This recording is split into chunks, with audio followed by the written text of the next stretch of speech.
Joseph de la Capelle, catholique et légitimiste, actualité du 6 novembre 2024. Donc Donald Trump a été élu président aux États-Unis. Cette fois-ci, ça a été relativement bien. Ils ne se sont pas trop plantés au niveau du dépouillement. Donc ça, c'est merveilleux. Franchement, ces derniers jours, j'avais les jetons. Parce que c'était vraiment une élection importante. Et on voit aussi, pour nous qui sommes des démocrates modérés, le temps et l'énergie que l'on perd avec la démocratie. Et puis, une fois sur deux, on a des mauvaises personnes. Là, on risque d'avoir des relativement bonnes personnes à la tête des États-Unis, donc c'est très important. Donc il va probablement y avoir la fin de la guerre en Ukraine, probablement la fin de la guerre au Moyen-Orient.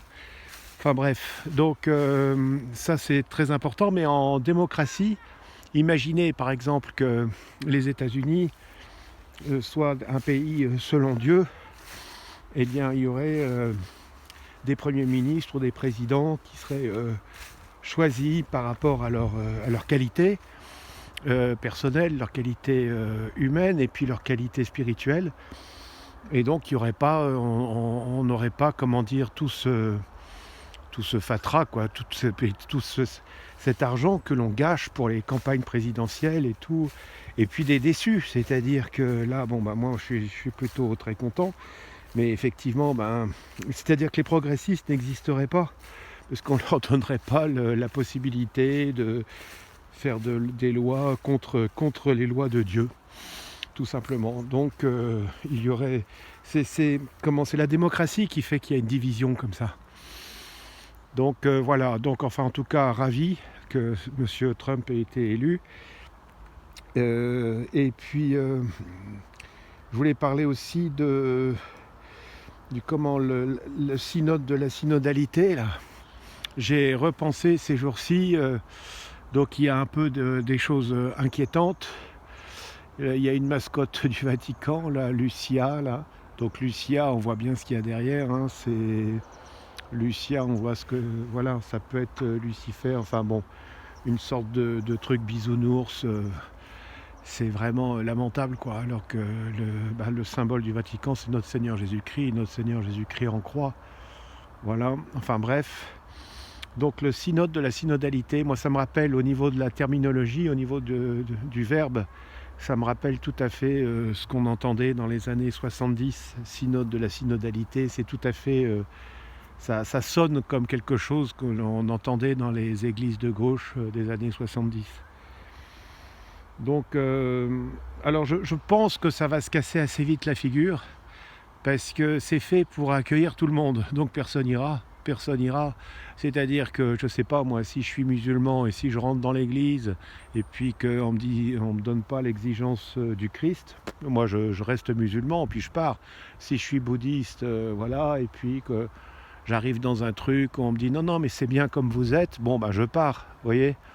Donc je pense que ça devrait assez vite quand même se casser la figure. Mais à quel prix? Parce que, alors, j'ai été dans une messe traditionnelle, là, c'était très bien, dimanche, pas vers chez moi. Et donc, il y avait des dames à la fin de la messe qui priaient pour qu'on ait des prêtres, de bons prêtres, de saints prêtres. Il faudrait aussi prier pour qu'on ait de bons évêques, de saints prêtres, des évêques catholiques et un pape catholique, ça serait bien. Je trouve que c'est bien de prier pour qu'on ait des prêtres, des saints prêtres et beaucoup de saints prêtres, ça c'est très bien. Mais il faudrait aussi prier pour qu'on ait beaucoup de saints évêques et de saints papes catholiques. Voilà. Donc le synode de la synodalité, c'est très grave, mais je pense que ça va se casser assez vite la figure, parce que ça va intéresser personne. C'est fait pour faire rentrer tout le monde dedans, mais il n'y aura personne. C'est un peu comme l'église de Vatican II, ça. Ça a été fait pour que tout le monde vienne à l'église, pour s'ouvrir au monde, et puis ça a vidé les églises, et après il n'y avait plus que des vieux et des vieilles. Donc voilà ce que je pense. Après, derrière, comment ça va faire, quoi. Donc il faut beaucoup prier pour qu'un jour on ait un saint pape, mais surtout catholique, quoi. Surtout catholique. Qui soit saint, bon c'est très bien bien sûr, mais surtout qu'il soit catholique, et puis des évêques catholiques, prions bien cette intention Bien sûr qu'il faut des bons prêtres, de saints prêtres, mais il faut aussi surtout des évêques et des papes catholiques. Ça serait merveilleux, voilà. Et bon, Dieu est toujours là, donc la prière, le rosaire, on a encore la Sainte Messe traditionnelle, et puis la rosaire, et puis Dieu est là, Dieu existe. Donc voilà, donc on peut le prier. On peut prier le Saint-Esprit, on peut prier la Très Sainte Trinité. Voilà, donc tout ça, faut pas s'inquiéter, faut pas s'inquiéter. Donc Deo Gratias pour les élections américaines. La Russie et l'Amérique vont s'entendre assez vite, j'espère. J'espère que par contre que M. Trump arrivera à faire plus de choses. Par exemple, l'affaire Epstein, on attendait à ce qu'il y ait des gens soient interpellés et puis exécutés. Il n'y a pas eu. Donc on verra bien, on verra bien. Et puis l'affaire des vaccins, etc. Enfin après, Big Pharma, etc. Il y a beaucoup de pain sur la planche, beaucoup de pain sur la planche. Espérons qu'avec Donald Trump, pendant 4 ans, on arrive à faire qu'il y ait des choses, mais surtout que les prochaines élections soient aussi positives.